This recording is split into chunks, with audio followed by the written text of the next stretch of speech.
It's a right for everyone to feel safe. And I think that's the most important thing that they do, is giving women a place to be. The unfortunate part is we all know somebody who could use the services that the Cocoon provides. 1 in 4 individuals who are female within our society are probably experiencing some sort of domestic violence. And so that means that everyone in this room, even here today, knows someone who is experiencing domestic violence. Survivors of domestic violence, I don't like to call them victims, because I feel that they are survivors. When the students are also here in Bowling Green, that really kind of doubles the size of our community. And so having the Cocoon here to be able to serve both of those populations is huge.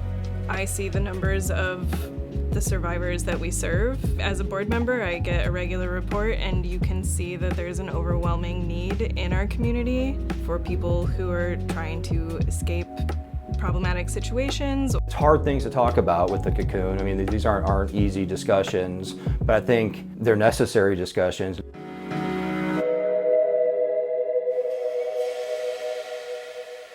The Cocoon is here, they're present and active within the community. They are serving some of the most vulnerable individuals within the community. What the Cocoon does for survivors and people who have experienced any sort of violence, whether it's domestic violence or sexual assault, really cannot be overstated enough. They support the people who really need it within the community. My daughter's also in the public health space, and she sees some spillover from domestic violence, and in fact recently had a friend that was a victim of alleged domestic violence, so that has certainly raised my awareness recently. You know, sometimes we overhear things at coffee shops that we don't want to overhear.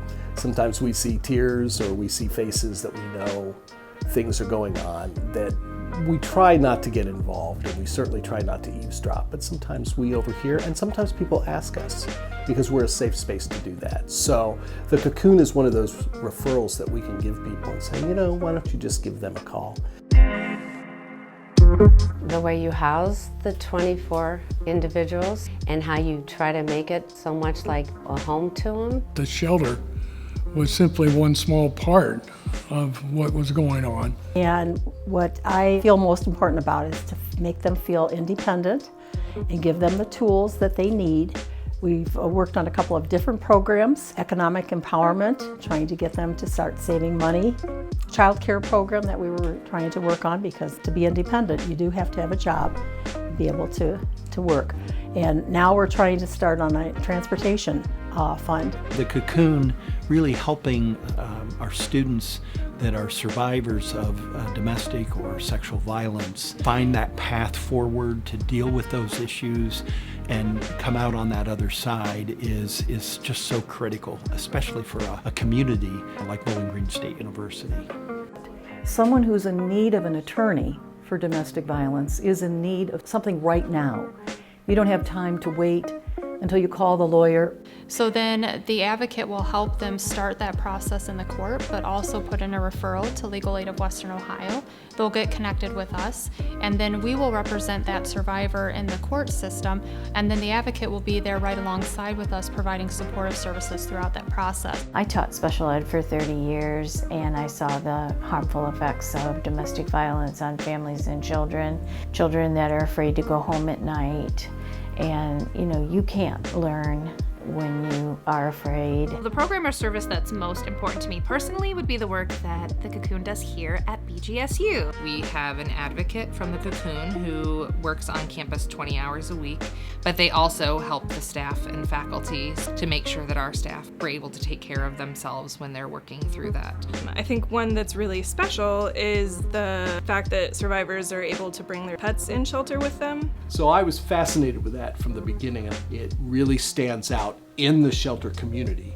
Sometimes that is the one thing that they have that keeps them from coming to shelter, because they don't want to leave their pet behind. Well, as a staff member of the Alcohol, Drug Addiction, Mental Health Services Board, we are in a really unique position because we get to see the outcomes of the Cocoons, where you guys are help bridging those gaps between mental health and survivors, and your outreach is just amazing, and I know it from firsthand account.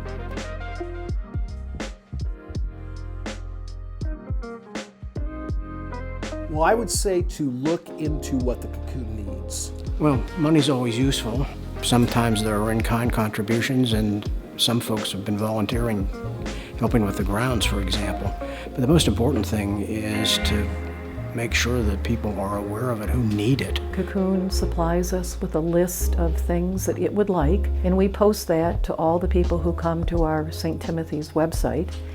So of course that's rippling out there, and then people bring in the things that are on the list.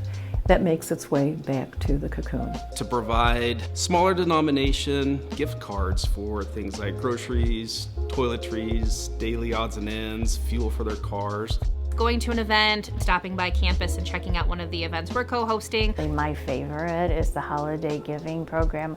I love adopting a family and shopping for the family. You know, everybody deserves a special Christmas. I think it's one of those things that you don't know how important it is until you need it or until you know somebody who needs it.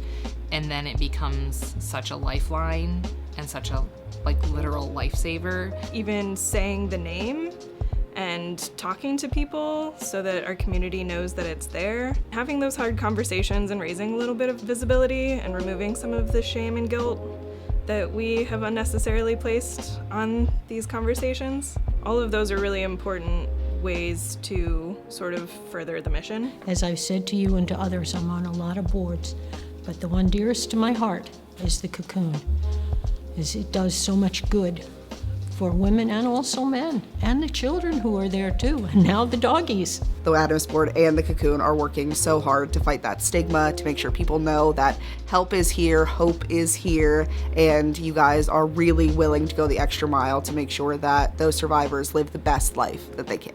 I mean, all nonprofits have not enough people, not enough volunteers, and not enough money.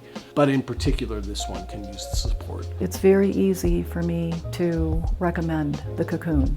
There are so many things to do. I thought that'd be a great way for me and my business and even my clients of the business to get involved in supporting the Cocoon. What an amazing entity that you are in our community. So thank you.